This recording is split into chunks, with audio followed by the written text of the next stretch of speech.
The cuffs bit into my wrists, blood seeping under the metal as Sheriff Victor Langston's deputies shoved me face first against a Savannah police cruiser, the crowd's gasps echoing in my ears. I'm Daniel Carter, a 40-year-old Black Army veteran, 18 years a combat medic, decorated for pulling soldiers from burning wrecks in Afghanistan. But in Savannah, Georgia, on this humid morning, none of that mattered. My skin marked me as a threat. "You're done, troublemaker," Langston hissed, his voice dripping venom, his badge glinting like a weapon. I'd only stopped to help an elderly white woman, Ms. Evelyn Harper, after she collapsed at a farmer's market, but now I was accused of assault, theft, and resisting arrest, lies spun from thin air. My heart pounded, not from fear, but from the searing betrayal of a country I'd bled for, now punishing me for compassion. As they yanked me toward the squad car, Ms. Harper's frail voice cut through, "He saved me, you monsters," but Langston's glare silenced her, his power absolute. This wasn't just an arrest, it was a declaration of war, and I swore, right then, I'd fight it with every ounce of my soldier's soul. It started an hour earlier, when I wandered into Savannah's Forsyth Park Market, craving a distraction from the nightmares that still haunted my sleep, explosions, screams, the weight of lives I couldn't save. I'd retired 2 years ago, settling in Atlanta, but drove to Savannah for a weekend escape, drawn to its history and charm. The market buzzed with vendors hawking peaches and homemade jams, families laughing under oak trees draped in Spanish moss. I was sipping iced tea when I saw Ms. Harper, 80 years old, her silver hair catching the sun, stumble and fall, her basket of tomatoes spilling across the pavement. Instinct took over. I knelt beside her, my medic training guiding my hands as I checked her pulse, steady but weak. "Stay with me, ma'am," I said softly, easing her onto a bench. Her eyes fluttered open, grateful. "You're a kind man," she murmured, gripping my hand. I radioed for a paramedic using my old field instincts, signaling a vendor to bring water. Folks gathered, some offering napkins, others nodding approval. For a moment, I felt whole again, useful, not the broken vet who woke up gasping most nights. Then the mood shifted. Sheriff Langston's cruiser roared up, lights flashing, his deputies leaping out like hounds on a scent. Langston was a mountain of a man, mid-50s, with cold gray eyes and a reputation whispered in Savannah's black neighborhoods, ruthless, untouchable, a king who ruled with fear. His gaze locked on me, ignoring Ms. Harper's protests. "Back off, now," he barked, his hand twitching toward his belt. I stood slowly, hands raised, my voice calm despite the adrenaline. "I'm a veteran, sir, just helping her." Ms. Harper clutched my arm. "He's telling the truth." I fainted. But Langston's deputies charged, slamming me against the cruiser. The cuffs came next, so tight my fingers numbed, blood staining my sleeves. The crowd split, some shouted, "Let him go," while others muttered, "He must have done something." Langston leaned close, his breath hot. "Think you're a hero? Not in my town." He snatched my veteran's ID from my wallet, tossing it to the ground. "Fake," he scoffed, though my service medals were etched in my soul. They hauled me to the station, where the lies piled higher. Assault, theft, resisting, a deputy read, smirking as he misplaced my ID. Bail was set at $50,000, a fortune meant to bury me. In the detention center, the air was thick with despair.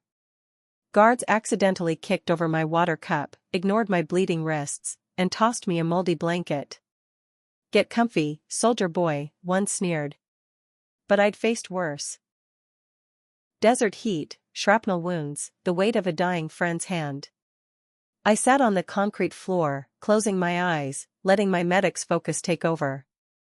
I noticed the other inmates, mostly black, many travelers like me, nabbed for suspicious behavior or trespassing. A young barber, Jamal, whispered he'd been arrested for sitting on a park bench. A nurse, Lena, was cuffed for loitering while waiting for a bus. Their stories mirrored mine, and I realized Langston's department wasn't just crooked, it was a machine, grinding down black lives for profit. I started memorizing details, guard names, shift changes, the way they smirked when denying us phone calls.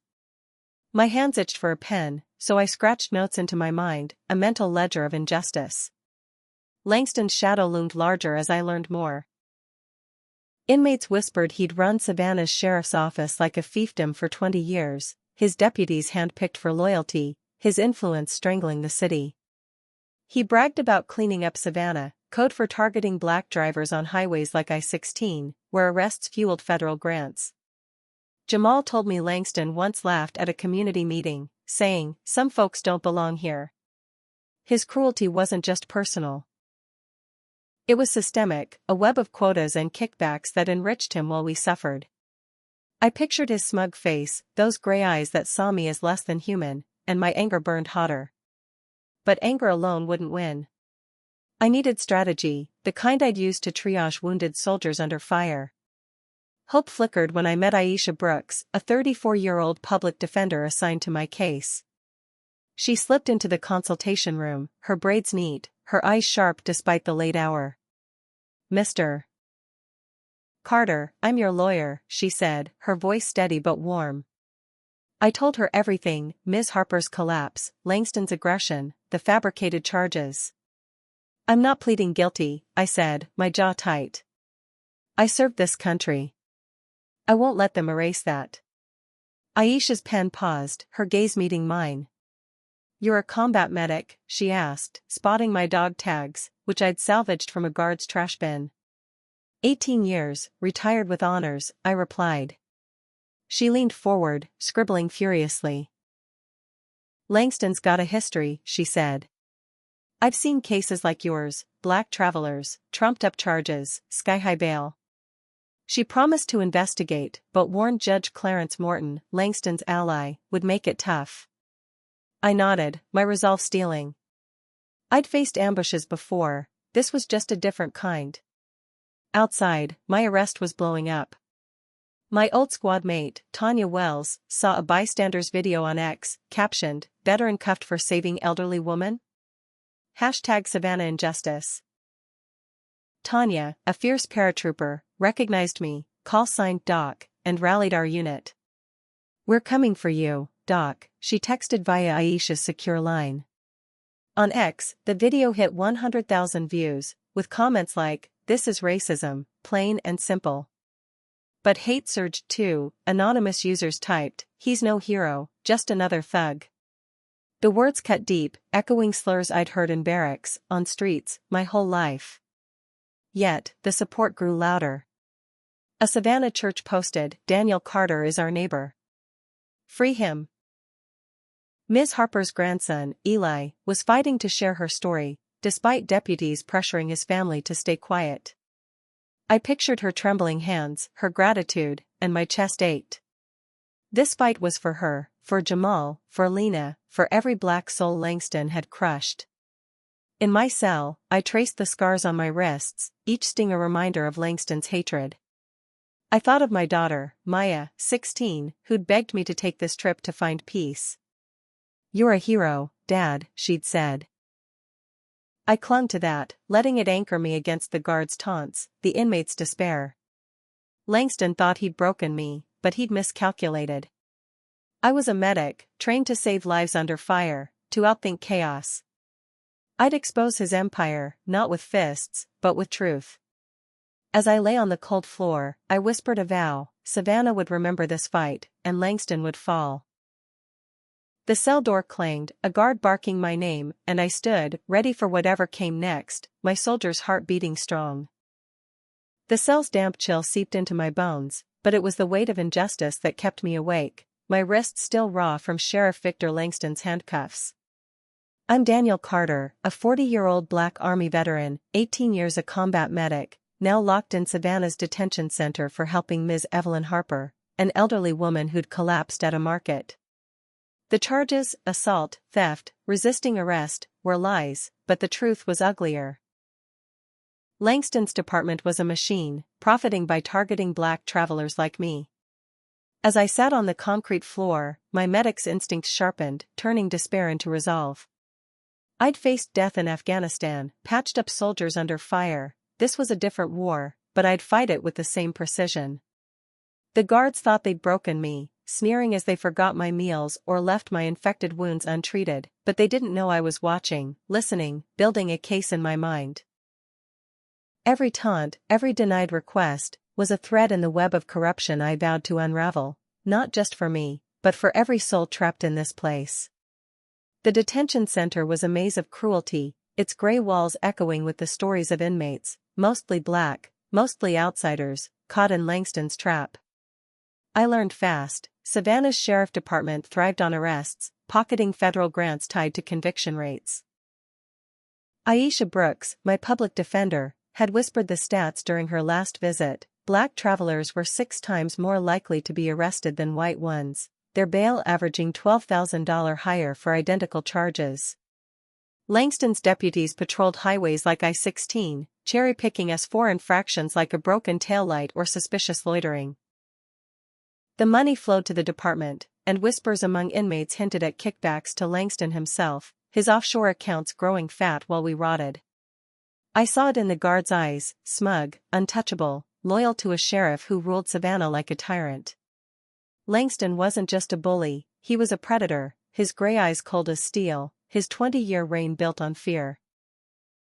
Inmates spoke of him in hushed tones, recalling how he'd once shut down a black-owned cafe for code violations after its owner questioned his tactics. His deputies, hand-picked disciples, followed his lead, their smirks mirroring his as they tossed moldy bread through my cell bars. I refused to let their cruelty dull my edge. In Afghanistan, I'd kept my squad alive by staying sharp, and here, I turned that focus inward. I started a covert journal, scratching notes on torn bits of paper bag, passed to a kind-eyed guard, Miss Rosa, who slipped them to Aisha. I wrote of the barber, Jamal, arrested for sitting on a bench, his bail set at $20,000.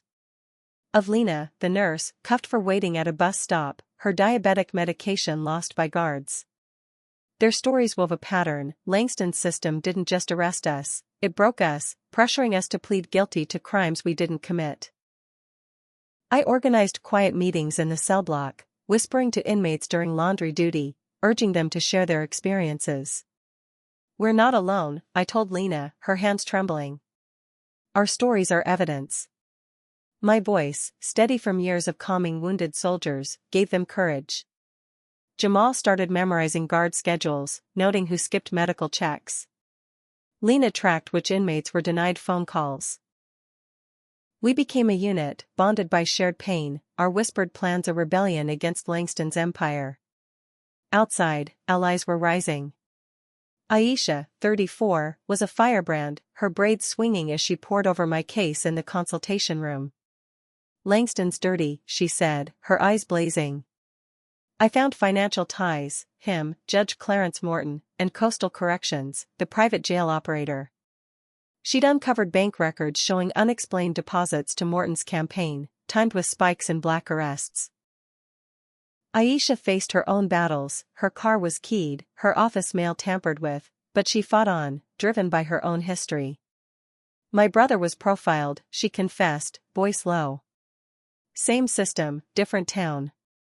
Her resolve mirrored mine, and I trusted her to wield my journal like a weapon. Then there was Deputy Maria Chen, a 28-year-old rookie who'd joined the force to serve, not oppress. She slipped me extra bandages one night, her face tight with guilt. "This isn't right," she whispered, passing me a USB drive with unedited body cam footage. It showed me helping Ms. Harper, my hands gentle, my voice calm, while Langston's deputies ignored her pleas. Maria risked everything, her job, her safety, because she saw Langston's corruption up close. "He calls it fishing for outsiders," she said, disgust in her voice. "Black drivers are the catch." The fight gained momentum through Zoe Patel, a 42-year-old journalist whose podcast, Justice Unraveled, was Savannah's pulse. Zoe's latest series, Trapped in Savannah, hit 2 million downloads, her warm voice laying bare Langston's schemes. She quoted Aisha's stats, shared Jamal's story, and played clips of my arrest video, now viral on X with 500,000 views. "Daniel Carter, a decorated veteran, cuffed for kindness," she said, her words a lifeline. Listeners flooded X with #FreeDanielCarter, posting, "Savannah's a disgrace." End this now. Zoe's own past fueled her crusade. She'd lost a cousin to a wrongful conviction, and her pain poured into every episode. She interviewed Ms. Harper's grandson, Eli, who revealed deputies had visited his grandmother's home, pressuring her to correct her story. They scared her, Eli said, voice breaking. Zoe's podcast turned our fight into a movement, with Savannah's black churches holding prayer vigils, their signs reading, "Justice for Daniel." Langston's shadow grew darker as our resistance spread. He wasn't just a sheriff, he was Savannah's untouchable king, his influence choking the city's soul. Inmates whispered of his private dinners with judges, his threats to businesses that challenged him. A guard let slip that Langston had a blacklist of black activists, their names flagged for special attention. His cruelty was calculated, his deputies trained to escalate minor stops into felonies. I pictured his face, those eyes that saw me as prey, and my anger surged, not wild, but focused, like lining up a shot. I channeled it into my journal, each word a bullet aimed at his empire. But the cost was heavy. My wrists festered, the infection spreading, and the guard's taunts grew bolder. "You'll crack, hero," one said, slamming my cell door. I thought of my daughter, Maya, her voice on our last call, "You're my hero, Dad." That kept me steady, her faith a shield against despair. Aisha's visits became my anchor. She brought news of Tanya Wells, my squad mate, organizing veterans to protest outside the courthouse. "They're calling you Doc," Aisha said, smiling. Tanya's ex-posts, tagged #VeteranJustice, showed Marines in dress uniforms, their medals gleaming. But Langston fought back, adding witness intimidation to my charges, claiming I'd threatened Ms. Harper, a lie so bold it stunned me. Aisha uncovered more. Langston's department had deleted body cam metadata, but Maria's USB preserved the truth. "We're building a case," Aisha said, her voice fierce. "Not just for you, for everyone." I nodded, my medic's oath echoing, "Save lives, no matter the cost." I thought of Lena, Jamal, Ms. Harper, their faces fueling my vow. Langston thought he'd caged a nobody, but he'd trapped a soldier trained to outlast chaos. As I scratched another note for Aisha, the cell block's silence felt alive, our whispered rebellion growing. Savannah's king was mighty, but his throne was cracking, and I'd be there when it fell. The Savannah courthouse crackled with tension, a battlefield where truth fought lies, and I, Daniel Carter, a 40-year-old Black Army veteran, stood at its heart. As a combat medic, I'd pulled soldiers from death's grip in Afghanistan, but now I was fighting for my life, wrongfully accused of assaulting Ms. Evelyn Harper, an elderly woman I'd helped at a market. Sheriff Victor Langston's corrupt system, built on profiting from black travelers like me, had caged me, scarred my wrists, and smeared my Bronze Star.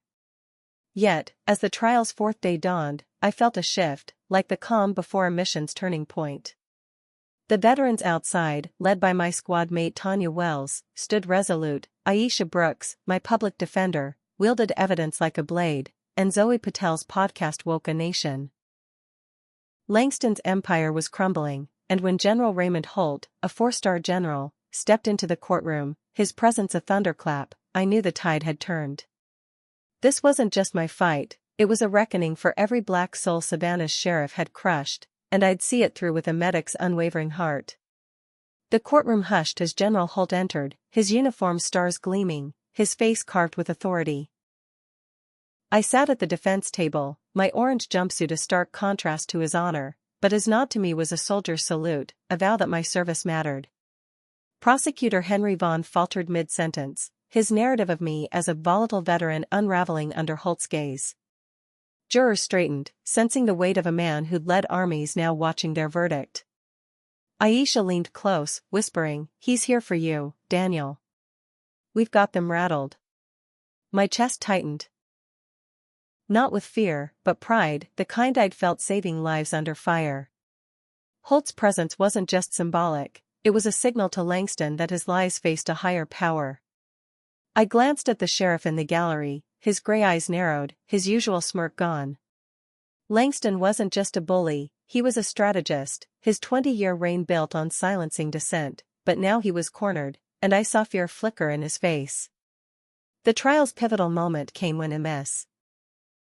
Harper testified via video from her hospital bed, her silver hair frail but her voice fierce.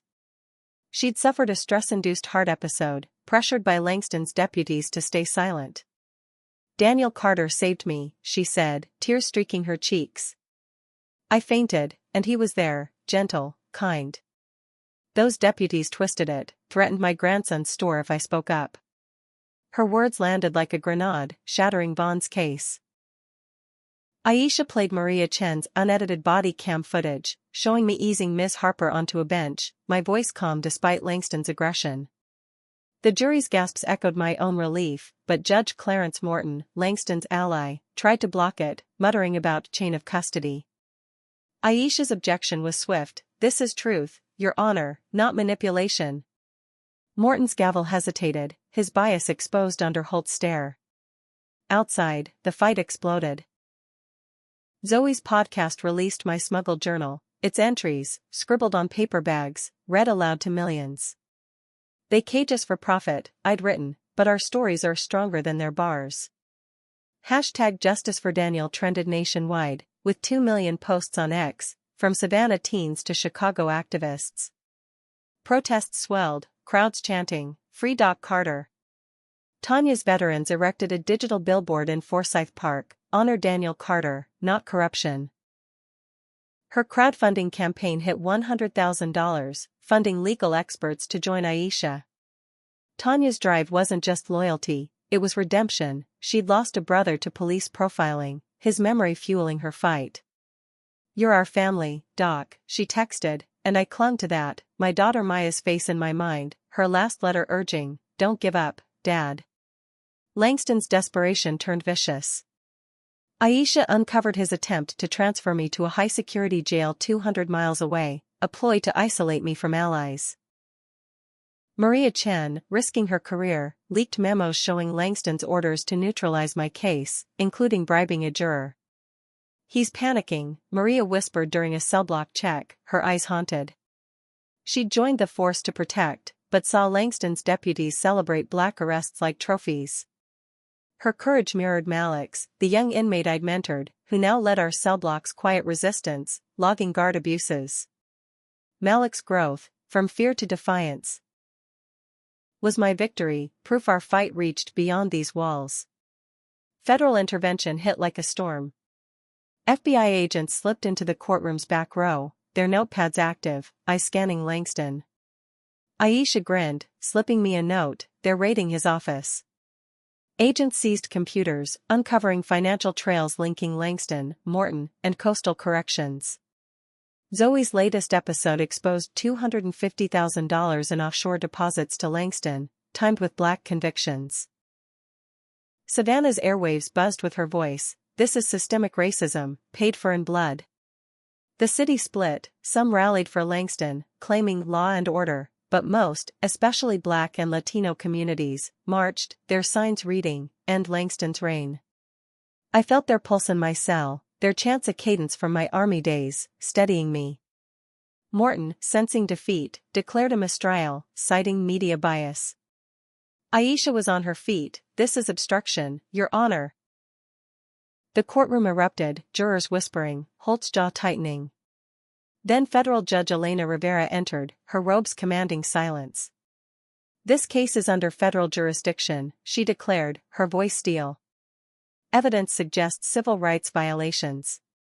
Morton's face paled, he fled the bench, his gavel silent.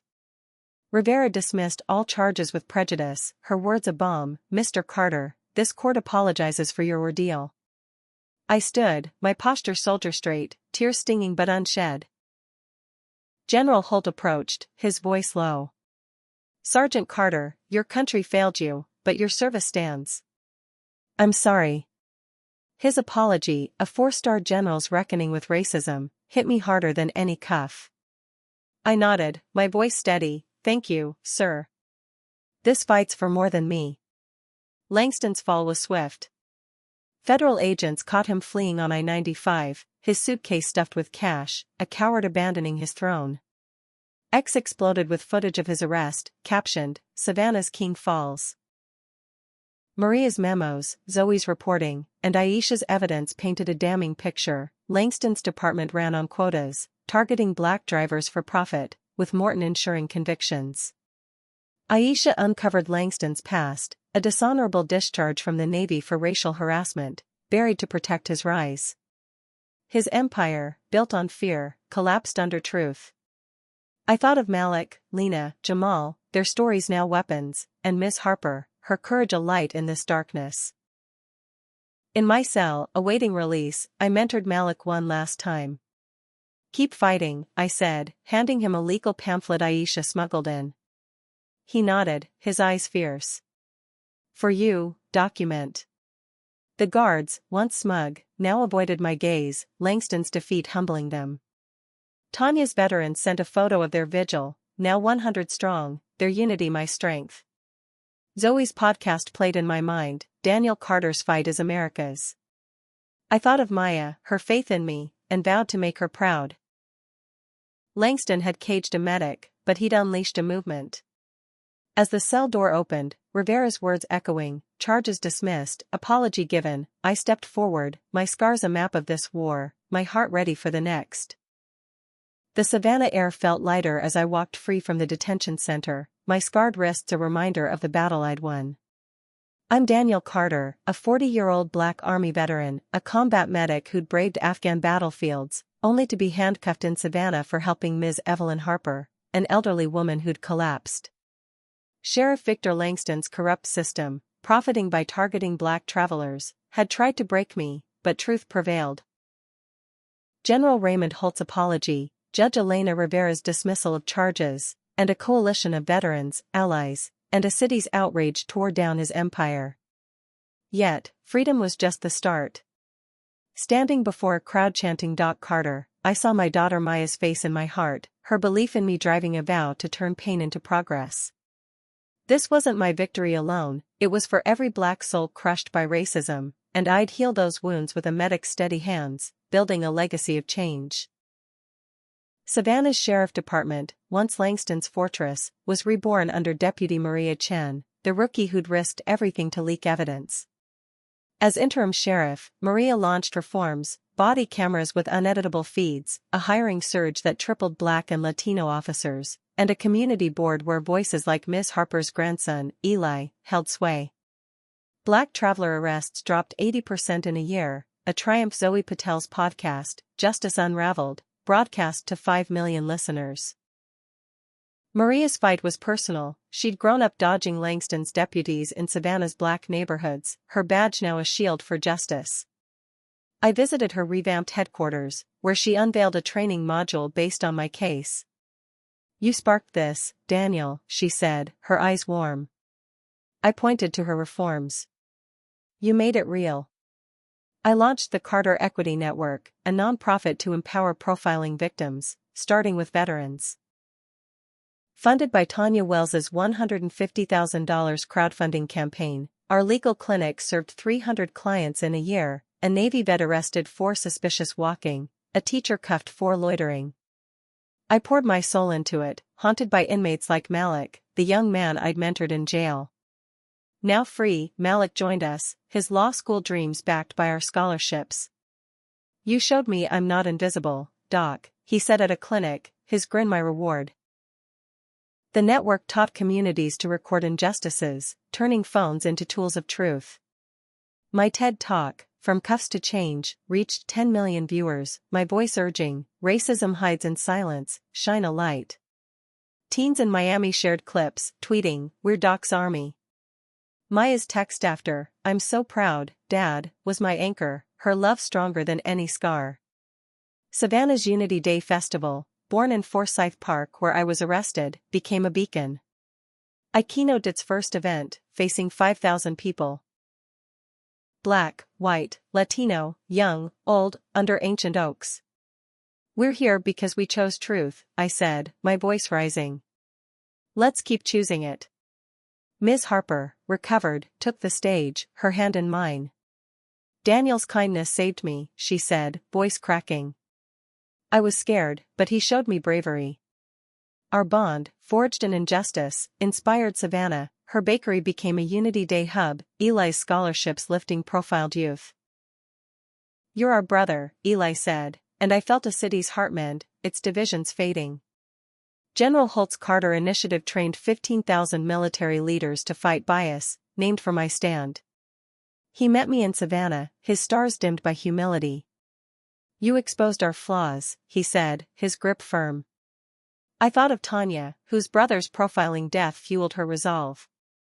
Her guardian teams, veteran courtroom watchers, safeguarded 50 minority defendants in a year. "We're your squad, Doc," she said at Unity Day, her paratroopers' fire undimmed. Her teams, now national, were my pride, soldiers battling injustice with honor. Zoe Patel's Pulitzer-winning reporting ignited a national reckoning, exposing 40 jurisdictions copying Langston's quotas, sparking FBI investigations. "Your journal lit the fire," she told me, her voice soft over tea. Her cousin's wrongful conviction drove her pain now purpose. Aisha Brooks, now a civil rights lawyer, led our network's lawsuits against corrupt systems. "You started a revolution," she said, her braids swaying as we planned. Her brother, once profiled, mentored kids, turning scars into strength. Their stories wove into mine, a shared fight. Langston's empire was dust. Indicted for civil rights violations, evidence tampering, and corruption, he faced decades in prison. His deputies, 8 indicted, betrayed him for plea deals, revealing his $300,000 in hidden accounts. Judge Morton's career ended, his coastal corrections ties exposed. Langston's mugshot on X, his eyes defeated, was justice, but a warning: racism's roots demanded vigilance. I spoke at a Savannah high school, telling students, "You're the next warriors." A boy, 15, vowed, "I'm filming everything, like you." I saw Maya in him, my heart full. Unity Day's second year saw me swear in Maria's recruits, Black, Latino, Asian, white, each pledging fairness. "Your badge is trust," I said, voice steady. Maria embraced me, Malik stood tall with his law school letter, Tanya's veterans flanked us, Zoe recorded, and Ms. Harper cheered. Aisha, running for mayor, whispered, "This is us, Daniel." Savannah had changed, and I had too. Reflecting on this journey, I see lessons carved in my scars. Racism isn't just one sheriff. It's systems that profit from our pain, undone only by truth and unity. Courage means speaking, even when scared, like Ms. Harper did. Evidence, videos, journals, is our weapon, turning whispers into roars. Community, from Tanya's veterans to Zoe's listeners, is our strength, proving no one fights alone. Most of all, I learned that a black soldier's honor, my medic's oath, can outshine hate, but only if we stand tall. This fight taught me to heal not just bodies, but justice itself, for Maya, for Malik, for all of us. If you were in my shoes, facing racism's sting, a black soldier's imagery twisted against you, and the military's respect for rank and honor at stake, how would you approach it to achieve the best outcome? Would you gather allies, document truth, or stand firm in your dignity? Share your thoughts, because this fight belongs to us all. For you, the 25 to 55 U.S. audience, this is a challenge. Racism persists, but we can shift it, join a march, fund a cause, speak out. Savannah's story, my story, is yours. Tweet #CarterLegacy, volunteer, vote, justice is built, not won. I'm Daniel Carter, once cuffed for kindness, now a healer of hope, and you're with me.